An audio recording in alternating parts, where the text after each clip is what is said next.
Unless you have been very, very lucky, you have undoubtedly experienced events in your life that have made you cry. So unless you have been very, very lucky, you know that a good long session of weeping can often make you feel better, even if your circumstances have not changed one bit. So it was with the Baudelaire orphans. Having cried all night, they rose the next morning feeling as if the weight were off their shoulders. The three children knew, of course, that they were still in a terrible situation, but they thought they might do something to make it better. The Morris note from Count Olaf ordered them to chop firewood in the backyard, and as Violet and Klaus swung the axe down over each log to break it into smaller pieces, they discussed possible plans of action, while Sonny chewed meditatively on a small piece of wood. Clearly, Klaus said, figuring the ugly bruise on his face where Olaf had struck him, we cannot stay here any longer. I would rather take my chances on the streets than live in this terrible place. But who knows what misfortune would befall us on the streets, Violet pointed out. At least here we have a roof over our heads. I wish our parents' money could be used now, instead of when you come of age, Klaus said. Then we could buy a castle and live in it with armed guards patrolling the outside to keep Count Olaf and his troop out. And I could have a large inventing studio, Violet said wishfully. She swung the axe down and split a log nearly in two, filled with gears and pulleys and wires and an elaborate computer system.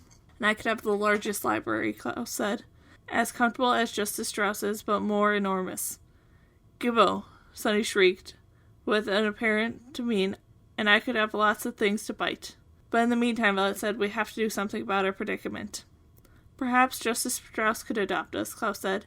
She said we were always welcome in her home. But she meant for a visit, or for us to use her library, Violet pointed out. She didn't mean to live.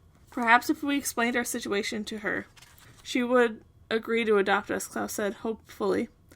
But when Violet looked at him, she saw that he knew it was of no use. Adoption is an enormous decision, and not likely to happen impulsively. I'm sure you in your life have occasionally wished to be raised by different people other than the ones raising you, but knew that in your heart that the chances of this were very slim. I think we should go see Mr. Poe, Violet said. He told us that he dropped us here, that we could contact him at the bank if we had any questions. We don't really have questions, Klaus said. We have a complaint. He was thinking of Mr. Poe walking towards them at Briny Beach with a terrible message. Even though the fire was of course not Mr. Poe's fault, Klaus was reluctant to see Mr. Poe because he was afraid of getting more bad news. I can't think of anyone else to contact, Violet said. Mr. Poe is in charge of our affairs. I'm sure if he knew how horrid Count Olaf is, he would take us right out of here. Klaus pictured Mr. Poe arriving in his car and putting the Baudelaire orphans inside to go somewhere else, and felt a string of hope. Anywhere would be better than here. Okay, he said. Let's get the firewood all chopped and we'll go to the bank. Invigorated by their plan, the Baudelaire's orphans swung their axes with an amazing speed, and soon enough they were done chopping the firewood and ready to go to the bank. They remembered Count Olaf saying that he had a map of the city, and they looked thoroughly for it. But they couldn't find any traces of a map, and decided it must be in the tower, where they were forbidden to go. So without directions of any sort, the Baudelaire children set off for the city banking district in the hopes of finding Mr. Poe. After walking through the meat districts, the flower district, and the sculpture district, the three children arrived in the banking district. Pausing to take a refreshing sip of water at the fountain of the Victorious Finance, the banking district consisted of several wide streets with large marble buildings on each side of them, all banks. They went first to the Trustworthy Bank, and then to the Faithful Savings and Loans, and then to the Savarian Financial Services, each time inquiring for Mr. Poe. Finally, the receptionist at the Savarian said that she knew Mr. Poe worked down the street at the Mulchnary Money Management. The building was square and rather plain-looking, though once inside, the three orphans were intimidated by the hustle and bustle of the people as they raced around large equerry room. Finally, they asked a uniformed guard whether they had arrived at the right place to speak to Mr. Poe, and he led them into a large office with many file cabinets and no windows. Why, hello, said Mr. Poe in a puzzled tone. He was sitting at a desk covered in typed papers and looking important and boring.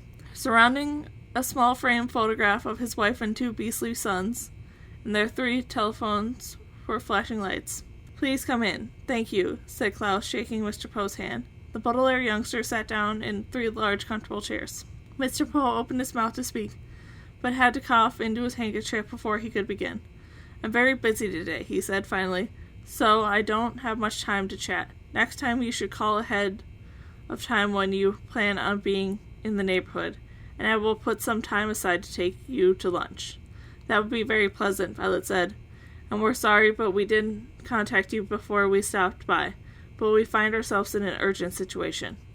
"Count Olaf is a madman," Klaus said, getting right to the point. "We cannot stay with him." He struck Klaus across the face. "See his bruise?" Violet said. But just as she said it, one of the telephones rang with a loud, unpleasant wail. "Excuse me," Mr. Poe said, and he picked up the phone. "Poe here," he said, into the receiver. "What? Yes, yes, yes, yes, no, yes, thank you." He hung up the phone and looked at the Baudelaires as if he'd forgotten they were there. "I'm sorry," Mr. Poe said. "What were we talking about? Oh yes, Count Olaf. I'm sorry you don't have a good first impression of him." "He has only provided us with one bed," Klaus said. "He makes us do a great many difficult chores. He drinks too much wine." "Excuse me," Mr. Poe said, as another telephone rang. "Poe here," he said. 7, 7, 7, 7, 6.5. 7. You're welcome." He hung up and then quickly wrote something down on one of his papers, then looked at the children. "I'm sorry," he said. "What were you guys saying about Count Olaf making you do chores? Doesn't sound too bad. He calls us orphans. He has terrible friends. He is always asking about our money. Poco." This was from Sonny. Mr. Poe put up his hand to indicate that he had heard enough. "Children, children," he said. "You must give yourself time to adjust to your new home. You've only been there a few days. We have been there long enough to know. Count Olaf is a bad man," Klaus said. Mr. Poe sighed and looked at catch of the 3 children. His face was kind, but he didn't look like he really believed that the Baudelaire orphans were saying. "Are you familiar with the Latin term in loco parentis?" he said. Violet and Sonny looked at Klaus, the biggest reader of the 3. He was the most likely to know a vocabulary of a word of a foreign phrase. "Something about trains?" he asked. Maybe Mr. Poe was going to take them by train to another relative. Mr. Poe shook his head. "In loco parentis means acting in the role of parent," he said. "It's a legal term that applies to Count Olaf, now that you are in his care. And the Count may raise you using any method he sees fit. I'm sorry if your parents did not make you do any household chores, or if you never saw them drink any wine, or if like their friends better than Count Olaf's friends. But these are the things that you must get used to, as Count Olaf is acting as loco parentis, understand?" "But he struck my brother," Violet said. "Look at his face." As Violet spoke, Mr. Poe reached into his pocket to take his handkerchief out, and covering his mouth, coughing many, many times into it. He coughed so loud that Violet could not be certain that he heard her.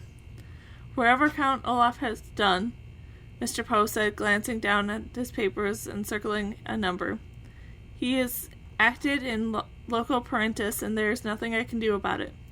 Your money will be well protected by myself and by the bank, but Count Olaf's parenting techniques are his own business. Now I hate to usher you out post-haste, but I have very many work things to do." The children just sat there, stunned. Mr. Poe looked up and cleared his throat. "Post-haste," he said, means you'll do nothing to help us," Violet finished for him. She was shaking with anger and frustration. As one of the phones began to ring, she stood up and walked out of the room, followed by Klaus, who was carrying Sonny. They sulked out of the bank and stood on the street, not knowing what to do next. "What shall we do next?" Klaus asked sadly. Violet stared up at the sky. She wished she could invent something that could take them out of there. "It's getting a bit late," she said. "We might as well go back and think of something else tomorrow. Perhaps we can stop by and see Justice Strauss." "But you said she won't help us," Klaus said. "Not for help," Violet said, "for books. It's very useful when one is young to learn the difference between literal and figurative. If something happens literally, it actually happens. If something happens figuratively, it means like it's happening. But you are literally jumping for joy, for instance. It means that you are leaping in the air because you are very happy. If you are figuratively jumping for joy, it means that you are so happy that you could jump for joy, but you're saving your energy for other matters. The Baudelaire orphans walked back to Count Olaf's neighborhood and stopped in the home of Justice Strauss, who welcomed them inside and let them choose books from the library. Violet chose several on mechanical inventions. Faust told several about wolves. Sunny found a book with many pictures and teeth inside. Then they went to their room and the crowd together in their one bed, reading internally and happily. Figuratively, they could escape from Count Olaf and their miserable existence. They did not literally escape because they were still in his house and vulnerable to Count Olaf's evil in local parentis ways. But by immersing themselves in their favorite reading topics, they felt that far away from their predicament, as if they could escape. In the situation of the orphans, figuratively, escaping was not enough, of course. But at the end of their tiring and hopeless day, it would have to do. Violet, Klaus, and Sunny read their books, and in the back of their minds hoping that soon their figurative escape would eventually turn into a literal one.